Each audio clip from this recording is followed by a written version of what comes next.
Hi everyone, welcome to this session exploring what we can do with Katana. Today's session will be beginner to intermediate, so it's aimed at those of you who have already played around a bit with Katana. So if you haven't, I'd suggest listening to the Getting Started series on the Foundry Learn page, where there's a lot of additional learning material. So if you're an advanced Katana user, this session might be a bit basic for you, but if you're interested in checking out some new features, I'll be covering that too. So I'll first introduce myself. I'm a creative specialist at Foundry, and what I do is visit studios and universities to demo Foundry software, as well as create content. So today we'll be building a Katana project, which is a car configurator. And the reason why I'm using this project today is because it's actually really good at showcasing a wide range of features in Katana. And I'm mainly going to focus on building this project as well as playing around with various existing and new features. So you can see I'm using a build from version 3.6, which is the upcoming version. So the renderer I'm using is 3D Light, and I won't be using any custom tools. So what I'll be using is pure Katana with its 3D Light integration that comes with it out of the box. So if you have Katana, you have 3D Light. So I won't start with a completely blank project. We'll be starting off with a look dev scene, which is something that's already in the Katana forums in the community section of the Foundry website.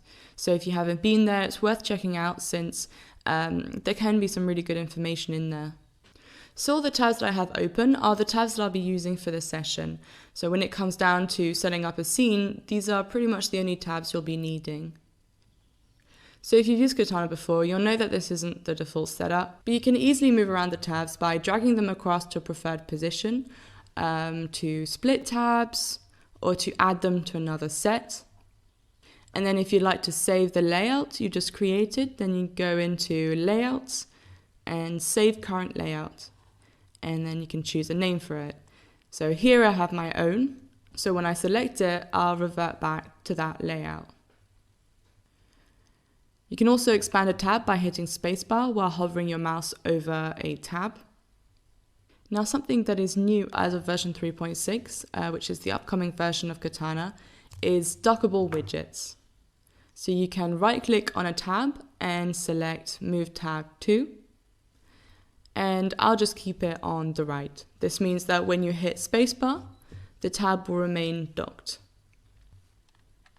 Now I'm going to bring in my car assets. So there will be two different cars being brought in for this, the Equinox and the Bolt, but I'll just start with one for now. So we'll create an Alembic in, hit tab, Alembic in, place it in the node graph and merge it with the look dev scene by selecting them both and hitting M.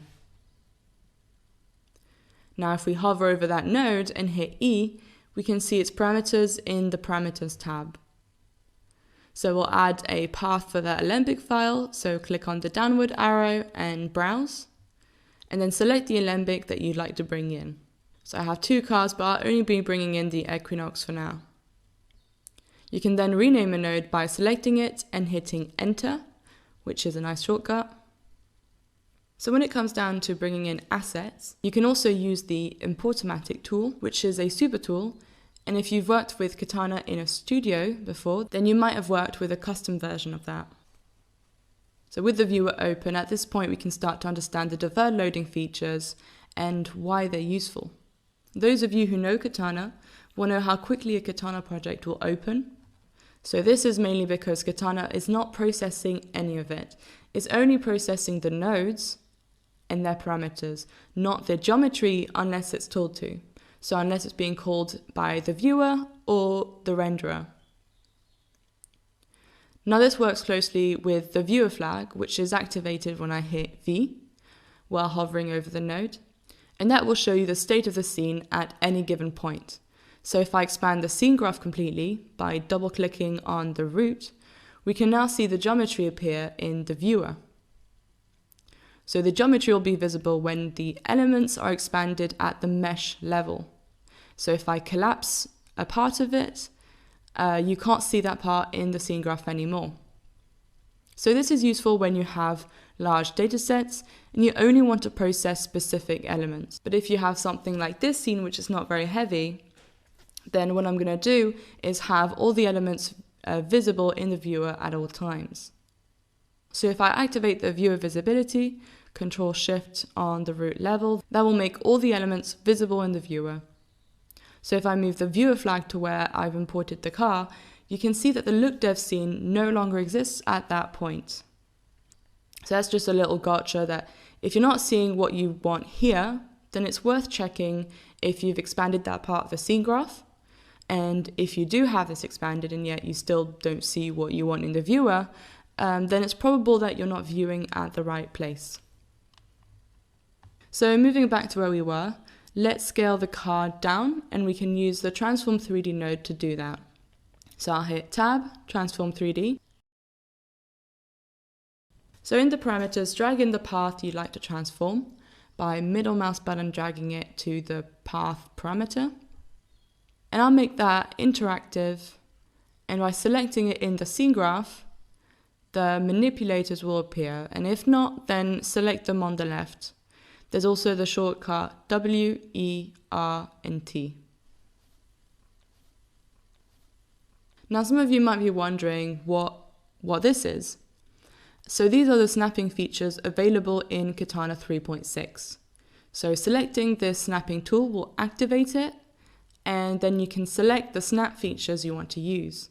So I'll go for the select face, center, orient to normal. And if you're watching this webinar from the future and have this in front of you, but it's not snapping along the axis you'd like, then you can go into the preferences and modify that under Viewer Hydra and Snapping. So I'm quickly going to place the car here, and I might tweak this once the cameras are placed. So we'll now quickly set up the rest of the scene. So create a camera. So I'm going to place it so that we are viewing the car from the side.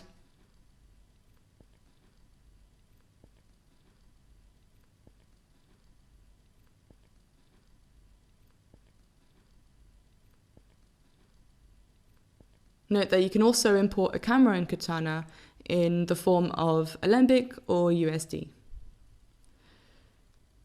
So we've got a camera in place. We're now going to set up some lights. So create a Gaffer 3 node. So the Gaffer 3 node is our lighting super tool. Then right click on the box and add 3D light, environment light. And I'll set it to the Studio HDRI that I've got.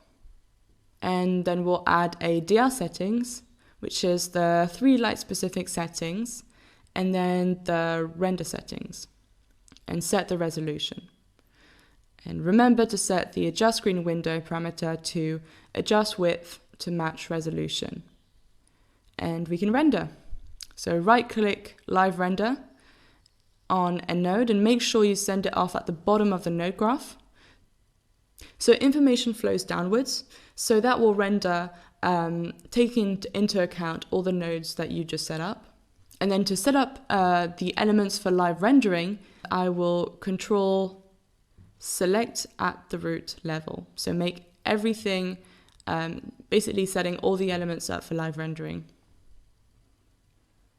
So how can you see the rendered image? So you can either go into the monitor tab, or you can use the monitor layer, which is this little monitor icon on the top right.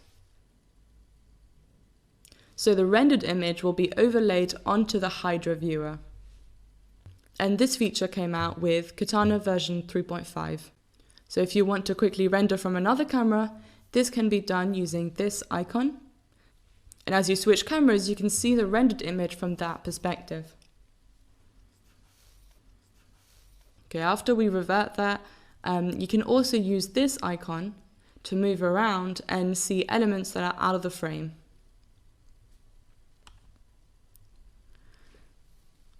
Okay, so we'll assign a temporary material to this car since right now it's not assigned to anything. And for now, I'm just going to create a material using a material node. So I'll set it to a basic shader.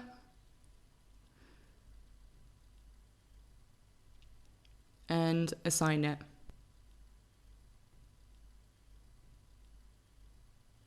And this will give me a better idea of what those lights are doing. So I'll add another light. And go back to the Gaffer 3 node and add an area light. So I'll just place it.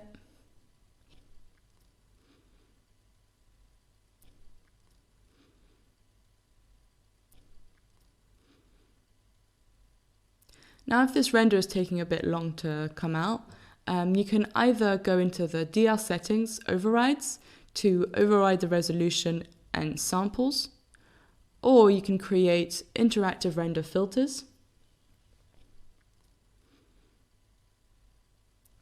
So both cases are really useful because they're only activated in an interactive session.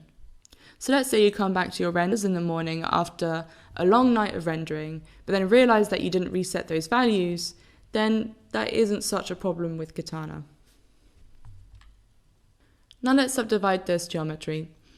So the way to do this with 3D Light is to create an attribute set and change the type of the asset from a polymesh to a sub-D mesh. And this will be a good first introduction to Cell, and we'll be using them throughout this session. So Cell stands for Collection Expression Language, and it's a way to call scene graph elements either by using its path, a custom expression, or a collection. So I'll go ahead and create a custom statement, and I want to subdivide everything at the mesh level. So the double dash will look for everything below this point. That includes the name shape. So the star is a wildcard and can pretty much replace any string within that level in the hierarchy. And we can also see what this expression is calling by selecting this little arrow. Okay, cleaning up. So there's often a point where you're setting up these scenes where you should probably reflect back on the nodes you've just created and think, is this legible? Part of it is making sure the next person who's going to work on this can look at it and know exactly what's going on. So what you can do is set colors to your nodes. You can add backdrops to help navigate within the scene. So I'm just going to create a few backdrops. And you can see their parameters by double-clicking on the bar at the top. And then changing its color, its description.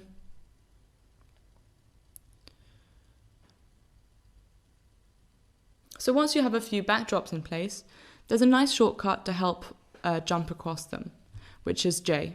And it'll pick out the backdrops created and also pick out their color. Okay, so next I'll set up graph state variables, which is a way to switch across different states and variations within your project. So the main thing that it's doing is switching across different parts of the node graph. And there are many different ways you can do the same thing in Katana, so I'll go through 3 different ways that you can use GSVs. And as mentioned before, there's a second car, so I'll bring that in and use a GSV to switch between both cars. So I'll add an alembic in, and I'll call in the bolt car. So the first thing to do is create a graph state variable within the project settings. So in variables, graph state variable, add variable, select the wrench and rename. And we'll call this car and then set both variables. So to do this, all you have to do is type them in and hit enter. So I'll type in bolt, enter. And then at the top, we can see the GSVs that we've just created. So going back to our variable switch, we'll set the variable name, which is now car, and set the pattern so that this input will be true for the equinox and this one for the bolt. And I can now switch across both cars.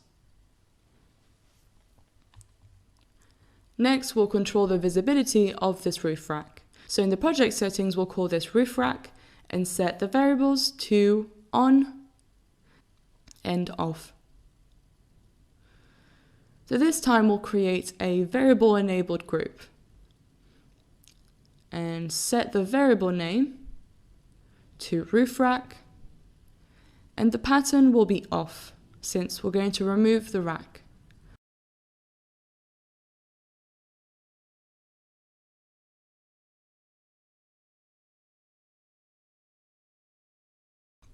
So within that group, hit tab and prune, which is the node that we'll use to remove the rack. And then we'll connect this node to the rest of the scene. And in the parameters of the prune node, you'll recognize that this takes in cell references. And you'll keep seeing them across many nodes in Katana. They're very useful. So I'll put in the path I'd like to remove. So I'll drag this in the form of a custom expression. And as I'm doing this, I'm being very careful to make sure this is as agnostic as possible, so it could work correctly with both cars. So just to explain what I'm doing, a double dash will look at everything below this point and search for this keyword. So the more specific you can be, the more efficient your expression will be. So as we can see, this is picking up the rack, but also the fin, which is something that I don't want to remove. So what I can do is use a cell to subtract expressions. So in this case, I'm going to call the aerodynamic fin exactly the same way, but so once it gets to this level, it'll look for anything that has the keyword aerodynamic. So the naming across the cars are somewhat consistent, so hopefully if I do this, it should also work on the other car. So if I switch, I can see that that is working well. So this kind of cell statement can be really useful, especially when you have, if you have consistency across your assets. So these are the kind of things that you can start to think about and start planning even before your assets get into Katana. And it can really speed up your workflow. So this consistency can either be hierarchy levels, naming conventions, or metadata in the form of attributes, which does actually exist for these two cars, and that will help us when we're assigning materials. In the meantime, I'm going to use GSVs to switch between different camera angles. So in the project settings, I'll add this GSV. So I'll call this camera and set the variables to front, side, and back.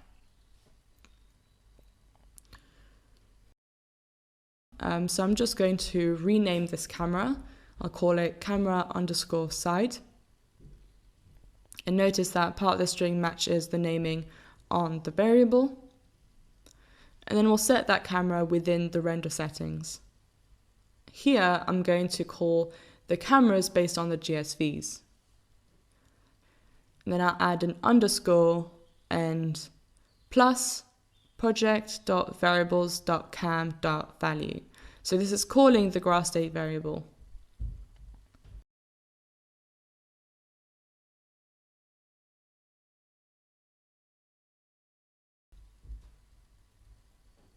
So now this value is changing with the GSV. So I'll go ahead and create the other cameras. So I'll create the front camera and then the back camera.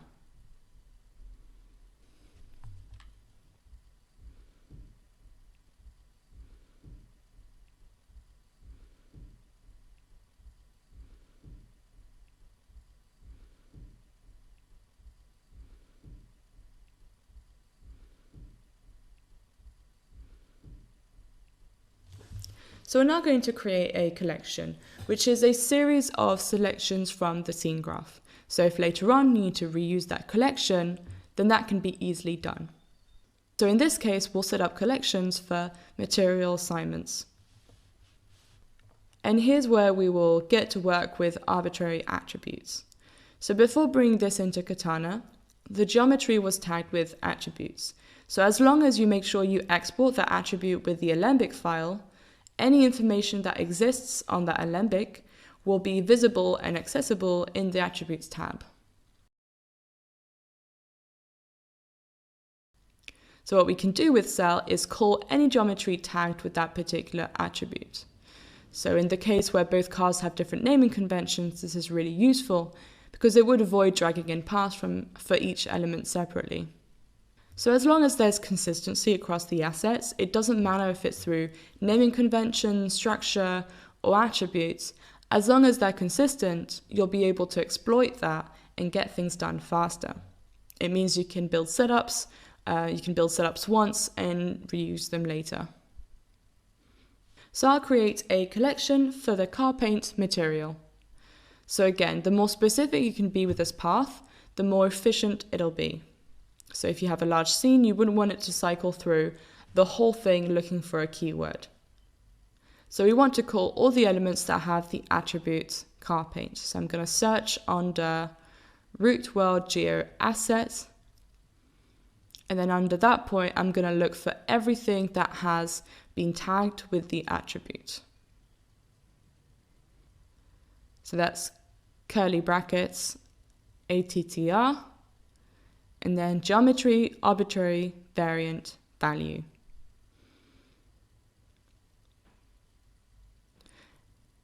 And we can now see what this expression is calling by selecting on this arrow. And you can also choose where the collection is going to go in the scene graph. So I've just left it on the root level. And then we can use this when we're assigning the material. I'm going to create a material for our car paint. So I'll hit Tab and Network Material Create, or you can type in NMC and I'll pick up the letters in caps. So this node is new as of version 3.2. and has seen some additional features since then. So I'm going to call this material car paint and set it to a namespace car. You can now find this material under the name car in the scene graph.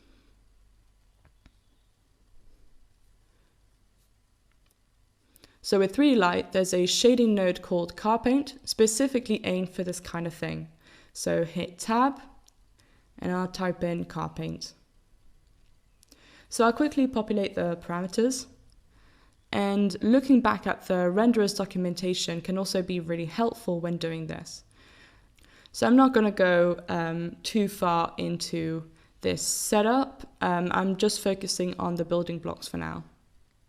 So if you are used to the previous way of setting up shaders, so previous to version 3.2 of Katana, note that the Network Material Create node does have forward and backward compatibility. So you can copy and paste them outside the group just to see that they are exactly the same nodes. It's just the interface that's different. Now we can assign the material we just created with the geometry that has the tags car paint. And this also takes in cell statements. So what we can do is add a collection to that cell and drag in the car paint collection we created earlier. And like that, the material is assigned. So if something is not assigning the way that you'd hope, then you can select the element in the Hydra viewer, assuming that you have it expanded and visible in the viewer behind. Otherwise, there's a nice trick in the monitor called the pixel probe. So if you select it and then control left click to your rendered image, and it'll pick out the geometry that is selected at that point. So if you click on the arrow above and select in scene graph, this will highlight that mesh in the viewer. And because it's selected, you can then inspect the attributes to see its properties. So I used to use this feature a lot when debugging scenes, and it's really easy enough to pick them out, see exactly what's going on, and it'll also avoid having to expand the whole scene, especially if you're dealing with something really heavy. So going back to this material, I'll show you a few features that are really useful in here. So you can choose between different expansion states for your nodes by hitting Alt 1, 2, and 3. Hitting G will create a shading group. And as of version 3.5 of Katana, you can use a variable switch within the network material create nodes. So to showcase that, I'll make different color variations for the car paint. So if I go into this group and figure out which parameters might change across different variations, I can promote those parameters to the group's interface. And that's by dragging the noodle into the input column. So then when I copy and paste this group, I have easy access to those parameters. So I'm now going to go ahead and create a yellow, blue, and black car.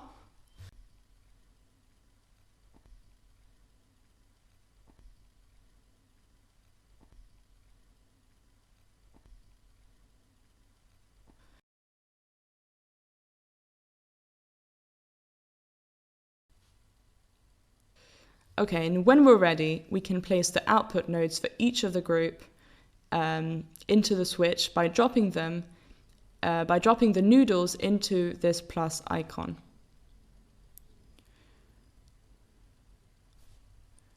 And then we can then specify the variable name, as we did before, and the patterns.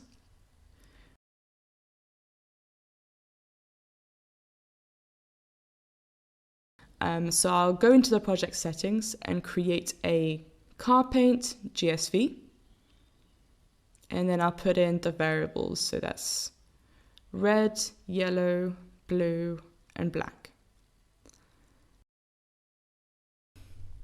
Okay, now as I switch between these variables, we can see that the shaders for the car paint is now updating.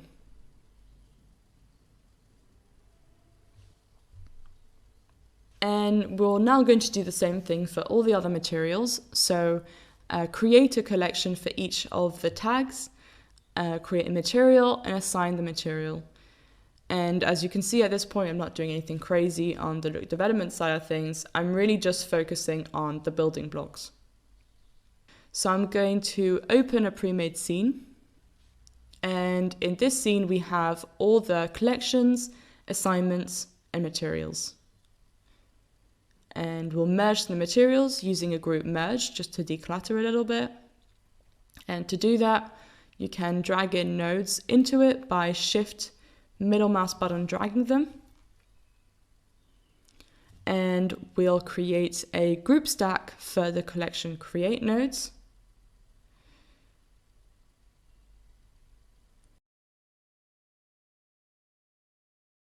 Now, what are these, you might ask? If you've never used child materials, this is something that you can use to create variations of the same material. So you can promote parameters within the network material create node, just like this, to then be used later on in a material node. So here I've cut a few corners. So instead of creating a unique material for each element, I recycled one that was already done. So this is the child material, so it will create a new variation of the same material. But there's also an option to edit materials. So it will change an existing material as opposed to iterating into a new one. So this is mainly useful at the lighting stage if the lighter wants to tweak a few materials. And that also gives the look dev artist control as to what can be changed at that stage, making that handover a lot easier. But if you don't want to be limited when editing these materials, then you can use the network material edit node, which will be in Katana as of version 3.6. That is coming up. So drag in a material, and this will give you complete control over the network. So if you edit the contents of a node, it will be highlighted yellow, flagging the fact that something has changed. Otherwise, if you add a new node to the network, it will be highlighted in green. So if things are modified in the original material, those changes will ripple down. Okay, so if we look back at what we've done, we can now see how quick it is to set up the building blocks for this kind of project. And the idea is that you only need to do this kind of setup once. So let's say you have an entire city, then you can quickly prepare all the elements at the same time really easily. Okay, so if you're signing up for a free Katana trial, definitely check out 3 Lite. And on that note, it's time to wrap this up. Thank you so much for listening. I really hope this was useful. And we'll be making more learning material during this time, so please let us know what you'd like to see from us.